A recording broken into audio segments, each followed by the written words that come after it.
मला वडाचा फोन काय आला? अण्णा हॅलो अण्णा. पोरा.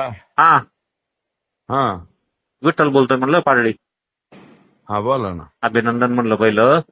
आणि थँक्यू. काय असतं अण्णा, विजय झाल्याच्या नंतर 19-20 आता लय काढून उपयोग नसतोय. तुझं भावना दुखून काय उपयोग नाही लोकांच्या.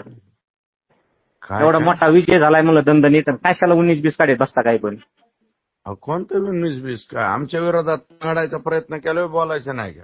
अहो आता ताईंनी स्पष्ट सांगितलंय ना अण्णा एवढं काय सगळे आता. सांगितलंय तुम्हाला माहितीये का काय? मग तुम्ही 8 दिवस आधी तरी बोलायचं ना. हे अरे मला तुम्हाला 8 दिवस काय अगोदर बी बोललो असतो ना. मग बोलायचं ना, एवढी हिंमत होती तुमची त्यांनी तर. मतदानाच्या आदल्या दिवशी माझ्या विरोधात काम केलं ना. अहो कुठं काम केलंय उगाच, तुम्ही निवडून आला तुम्हाला वाटतं लीड अरे आली गप रे, तू नीट बोल. काय. मग कोणाशी एवढी हिंमत बोलतो? होती तर बोलायला पाहिजे होतं तुम्ही अरे अण्णा. तुझी हिंमत आहे तर ये ना तू इकडं. कुठं येतोस? मग सांगा कुठे येऊ. ए तू अरे हिथं ये ना आष्टीला. आष्टील येत होता तुम्ही, कुठं येतो हा, तिथं ये. पाहिजे तिथं. अरे ये. हे काय पुंचीराव तुला निवडून आल्या तुम्ही शहाणपणा लागले शहाणपणा नीट करायला. बोल. ए विठल्या, हा तू कोणाशी बोलतो? आम्ही मतं दिलेत, आम्हाला लोकांना त्रास व्हायला लागला ना आम्हाला. तू कोणत्या गावाचा आहे? मी आनंद गावात मतं दिलेत, शिरूरला मतं दिलेत. असं काय करता तुम्ही. हा हा, आनंद गावात मत दिलेत. मला दिलेत आनंद गावच्या लोकांनी.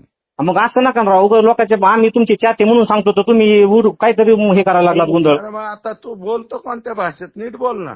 मग चांगलं अण्णा माझ्या तुम्हाला नीटच विरोधात बोलतोय. आदल्या दिवशी त्यांनी काम केलंय म्हणून मी बोललो. मग पुरावे द्या ना, तुम्ही काम केलंय तर आम्ही मान्य करू बा. चल ताईने काम केलंय आणि चला तुम्ही बोला. पुरावेच आहेत, सगळे पुरावे आहेत. द्या पुरावे जाहीर करा, म्हणजे आमच्यात आम्हाला तरी वाटतं बा शिरूर ताईने. तालुक्यातच विचार पुरावे काय आहेत.